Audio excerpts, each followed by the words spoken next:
12 ও 28 এর গসাগু নির্ণয় করো। আমরা মৌলিক উৎপাদক করছি যে 12 আর 28 এর গসাগু নির্ণয় করো।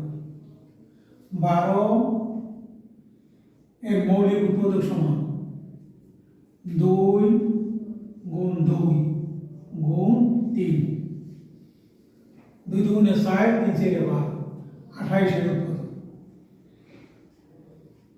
2 গুণ 2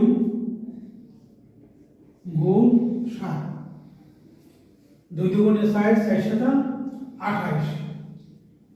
এখন 12 28 এর গসাগুকে কমন জিনিসটা আমরা বোঝার জন্য 2 এখানে আছে 2 কমন, 2 কমন, 2 কমন। 12 ও 28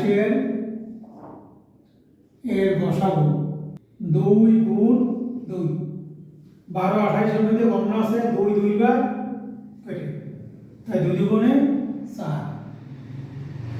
12 28 এর গসাগু 7।